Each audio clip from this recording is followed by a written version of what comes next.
No, don't call us thugs though. Don't call us thugs. Don't call us thugs. I'll call you anything. I didn't drink. Do it. Call me a nigga right now. Bro, I'll beat your ass myself. Here, hold do this it. camera. Do it. Call me Do a it. nigga right now. Do I'll it. beat your Do it. You call me a thug, so what the Do it. fuck you Do now? it. Do it. Go ahead and call it. I ain't touch you, Stick my you boy. right now. I ain't touch you. Stick your. How dare you call me a thug? I'm only doing exactly what a thug would do in this very situation.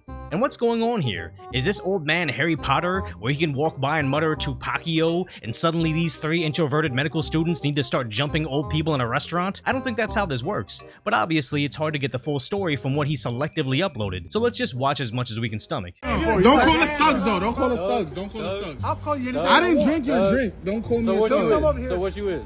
If we thugs, so what you is? I'm not a thug. I don't go to So- people's so what- tables so what- and That's harass that's them. Man, I don't know. don't call bro. us a thug, bro. Don't call us a thug. I'm not a thug. Don't call me a I could call thug. you something crazy right now if I wanted He to. just called us because we black. I know. Don't call us thugs, bro. Yeah, who's a Makes you thug? racist, bro. You racist. Maybe, yeah, I am. You are? Yeah. Racist Yeah. black. What if we beat your right now? You won't do it. Call me Cause right you- now. Yeah. I ain't touch you. Stick. You Stupid girlfriend girlfriend about.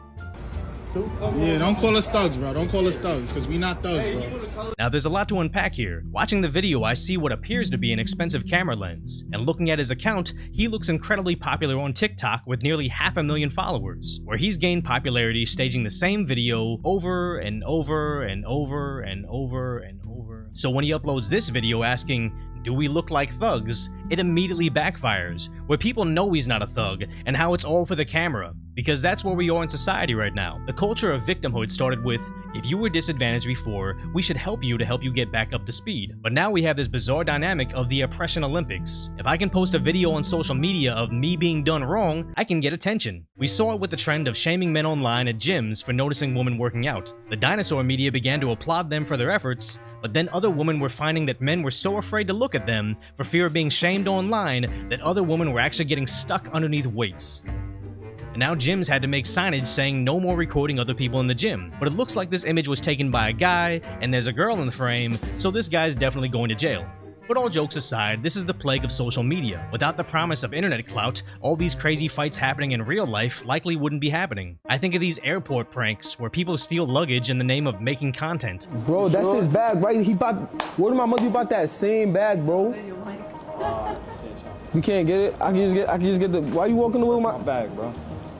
Touch my bag. Bro, relax, bro. Relax, bro. He's joking. It's a joke. And this traveler got mad that he was being recorded and was later arrested as the quote prankster had to be rescued by the police. Which reminds me of this online comedian that's been around for a while, where he has a bit where he finds black athletes and calls them by another black athlete's name. Or this series where he finds people working and gives them a hard time. Or the strangest thing that YouTube allows, where he records girls at the shopping malls and hundreds of thousands of people click to watch. Now, a lot of people claim that these types of channels are staged, but I'm telling you right now, I personally encountered this guy, where he's run up on me and started to say the most incoherent nonsense, trying to get some sort of reaction out of me. I remember being very confused and apparently not giving him the footage he wanted because he moved on to another one of my friends nearby. Now, someone else I was with knew who he was because he's apparently very popular on social media, but the element you don't see from the videos is this guy's like 6'6". So when he does pranks where he walks up to strangers trying to grab them for online content, I imagine the reactions are somewhat out of fear, and apparently he gets to profit off of that. But this is what it all comes down to, whether it's a group of 3 dudes telling an old man they're going to stick him like in prison, or a good-looking girl with a large social media following shaming men at the gym, or a huge guy putting random shoppers in unwanted social situations, we somehow have an internet culture that enjoys watching bullies. And as long as people have the option of making over 100K a year being mean to randos in real life or working at McDonald's, this is never going to stop. So if you appreciate my concise, lighthearted commentary on what's going on in the world, please consider subscribing to this channel. Check out decoyvoice.com for limited time merchandise like this Rooftop Koreans rap t-shirt, and then check out my video on how farmers don't have time for unemployed behavior.